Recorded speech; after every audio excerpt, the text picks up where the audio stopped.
Bonjour Christophe. Bonjour à vous, bonjour les filles. Alors les filles, on a la chance aujourd'hui d'être avec Christophe qui est un spécialiste de l'hypnose. Et ça tombe bien puisqu'on a une question pour toi Christophe. C'est Amandine qui a 28 ans. Elle est un petit peu curieuse, elle est tentée par l'hypnose mais elle a peur que ce soit dangereux. Est-ce que c'est dangereux l'hypnose? Bonjour Amandine, non, l'hypnose n'est absolument pas dangereux dans le sens où on est nous régulièrement sous hypnose dans la journée, dans notre quotidien. Ah bon? Quand on est, oui, absolument. Racontez-nous ça m'intéresse. Quand on est capté, tout simplement. La définition de l'hypnose, la première définition de l'hypnose au premier degré, il s'agit de la captation en fait. Donc le fait est que nous soyons captivés par un objet, par une situation, par un cœur qui bat, l'amour etc. Voilà, vous vous retrouvez sur votre voiture, vous êtes sur le littoral et tout d'un coup vous dites mince, est-ce que j'ai dépassé le radar ou pas? C'est vrai que ça arrive Et souvent.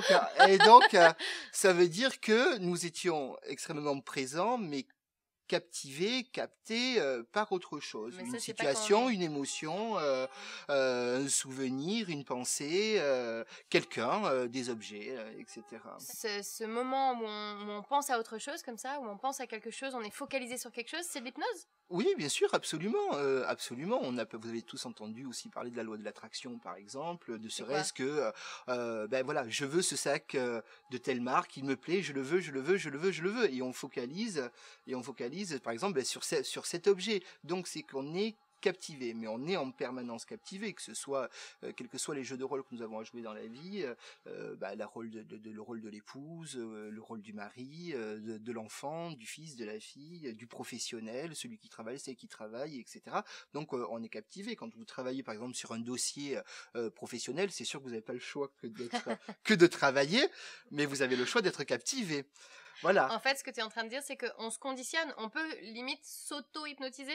L'auto-hypnose existe, bien sûr. L'auto-hypnose existe et va exister de plus en plus, d'ailleurs. Oui. Mais est-ce que c'est différent d'être sous hypnose ou d'être juste de conditionner son subconscient, juste en se répétant comme une méthode Coué, par exemple? C'est pas vraiment l'hypnose.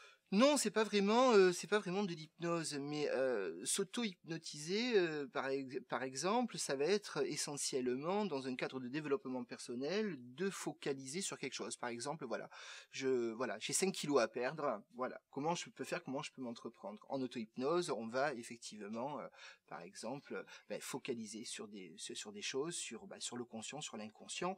Bon, après, il faut avoir un terrain derrière pour pouvoir permettre cette faculté d'analyse personnel. C'est-à-dire il ne s'agit pas de perdre 5 kilos, mais il s'agit de perdre 5 kilos. Pourquoi ?